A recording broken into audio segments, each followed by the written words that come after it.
Welcome back to Aliyah Yami. Today we're going to be learning Emor Shvi'i, the last Aliyah, the seventh Aliyah in Parshas Emor. The topic of our Parsha is the one who cursed.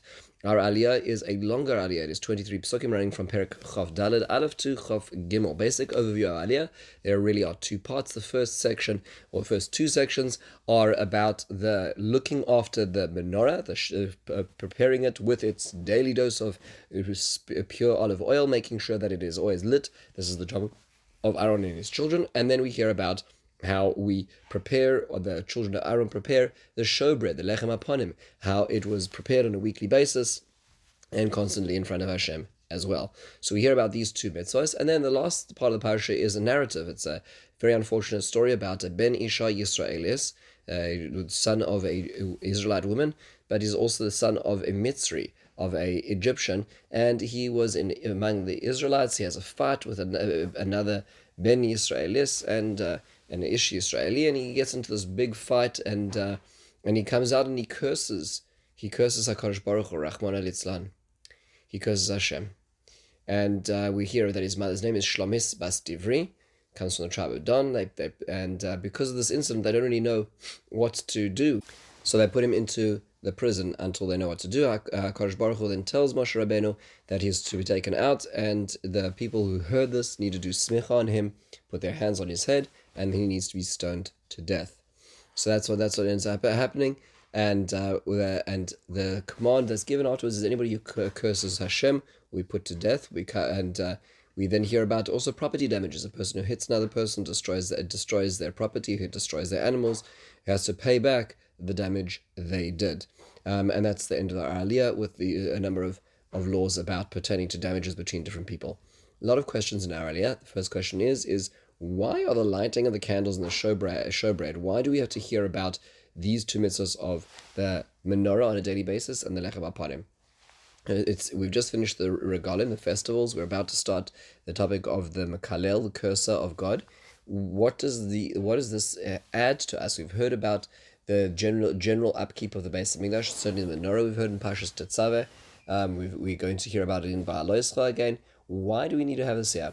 Rav Hirsch makes a very beautiful comment in which he says that when HaKadosh Baruch Hu has just described in Perek Chav Gimel, the immediately preceding Perek, that HaKadosh Baruch Hu is imminent at times of special times in the year, the festivals, Pesach, the Shavuos, Rosh Hashanah, Yom Kippur, Sukkot, one may get the misimpression that God only cares, that Hashem is only present at times of the heights of things, at the party, at the time of celebration, at the commemoration. But the rest of the time, then, it's fine to be a Jew in shul and a personal and a mensch on the street. That's not the way that Judaism works, says Rav Hirsch. You need to realize that on a daily basis, these are the two mitzvahs, the menorah and the lechem aponim, are the two mitzvahs which are described as tamid. They need to be always. It needs to be that you're always involved with HaKadosh Baruch Hu and his mitzvahs. Hashem is always present, and therefore you're always responsible to him every moment of our daily lives. That's why these two are reiterated here. Next question is, what is going on with this mekalel? Who is the man who cursed? So Rashi tells us that if you look at the Psukim, it says that his mother is Yisraelis, and then his father is an Ish Mitzri. So how did this happen? So Rashi takes us back to the story that occurs at the beginning of Parashat Shmos, where Moshe Rabbeinu is going out to the construction site, and he sees an Egyptian beating an Israelite man. What really went on? What's the backstory to that? We're told that man, the Hebrew who was being beaten at that point in time, was married to Shlomis Bas Divri. That was his wife. And she was a very social being. And in fact, her name, Shlomit, comes from the word Shalom, Shalom. She would say hi to everybody. Divri, she would speak. So she was a very social person. And she attracted the attention of this particular Egyptian taskmaster who fancied her, sent the husband out into the fields to work at some hour, and then had a relationship, tricked her into having a relationship with him. But when, unfortunately, the husband came back, discovered this, the Egyptian started to beat this Hebrew. And that's the backstory to this. Moshe Rabbeinu saved that Hebrew ultimately. But there was a child born out of this union, and this child is this unfortunate young man over here in the times of the desert, who is the one who curses Hashem. That's the backstory of all of this as well. Why is he cursing Hashem? So Rashi tells us two options. One is he was cursing or he was scorning the showbread. We just finished the lechem haponim above, and he was scorning it, and he says, "Oh, derech hamelech le'echol pas chaba b'chol yom, shem pas tzoneh shel tisha yomim." He says, "Oh, what you're gonna give the king old stale bread that's only changed every Shabbos? So why wouldn't you give him new bread?" So it is sort of scorning the mitzvahs of Hashem, and that's what caused him to curse. However, Rashi tells us a much deeper understanding of what the reason why he cursed is, and it goes down to his very lineage and perhaps even his identity. And that Rashi tells us that he came out of Beis Din and he was mechayev. He came out feeling being guilty from the Beis Din of Moshe Rabbeinu. And then Rashi goes on to say that he came to pitch his tent. The camps had just been assaulted in Israel. He came to pitch his tent in the area of Dan, which is where his mother's tribe comes from. But ultimately, he was rejected by another Israelite who said, "This is not your territory."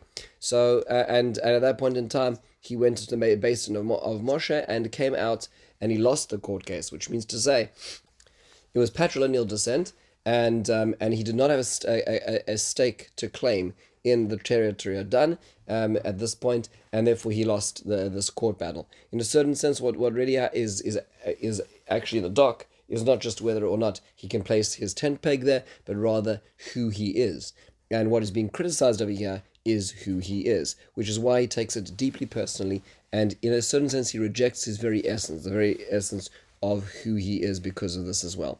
It's worthwhile noting a very interesting point which is raised over here, and that is the idea that that the comment over here is that this was the only marriage, the only known marriage that we have, or union between an Egyptian and an Israelite. And the union of it was this complicated person whose identity is complex and his self-awareness is complex, and it causes a lot of inner friction, leading to this terrible moment of cursing of the Almighty. It's interesting to note that Rav Tzadok talks about this in many different places, but in Divrei Sofrim, Rav Tzadok has a very important note to make, and he says that in general, this is a very incredible insight he has into the course of Jewish history, is that as we pass through the different places in Jewish history, that although it is true that Yeridas Hadoros, that every generation gets somewhat smaller, ultimately the soul or the of the nation gets larger. That means to say that the development of each individual is progressively enlarged through the process of the difficulties and challenges and crucibles that Golos provides. And therefore he points out that when it comes to understanding this particular episode, when it comes to Mitzrayim, he makes the following comment. He says that's why the Torah tells us that this particular episode happened. Aval gamihi hame'ones hamitzri. This was not out of a free will. This was a terrible circumstance that occurred that led to this union. Af desheloi bechinam haya rak al yedei shasa patpanis shalom alecha. He says yes, there was a certain degree that she was involved, but the actual action, the union, was not her choice.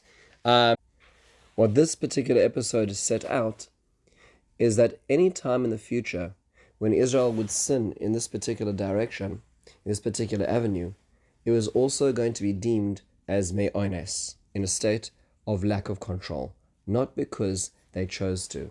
What's being told to us by the Torah is that even this episode, this arriving at this episode of cursing, which came from this complex family identity background, came from a place of lack of choice. It was ones.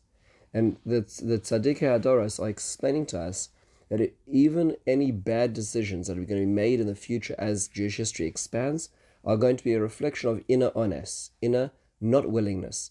Perhaps indulgences pulling a person in the run or wrong direction, but at core it is still honest, like the production of this very complex person was through a state of honest. So it is in a certain sense a model for future episodes of difficulty. And that's what Rav Tzadok says, which is a very powerful perspective on understanding this. Finally, why does the Torah end in over here all these extra laws about damage of property? So at the end of the Aliyah, the Bechor Shor, Rav Yosef Bechor Shor, points out in his commentary that it shows that Hashem doesn't care just about his own honor and his own name. It's about the honor of even the people in his nation and their very property.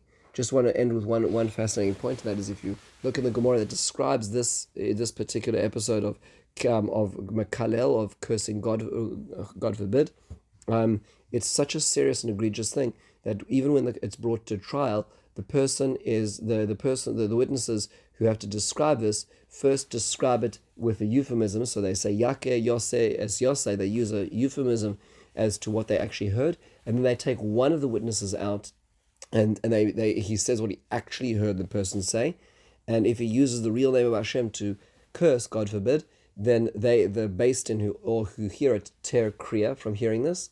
It's like seeing the Sefer Torah being burnt or a person dying, God forbid. And the other witness will acknowledge and affirm this, but he won't actually say it again because of the severity of this. This is such an egregious and terrifying sin that we just understand the ramifications of this. With this, we conclude Emor and the seventh Aliyah as well. In the meantime, have a wonderful, meaningful day and a beautiful Shabbos ahead.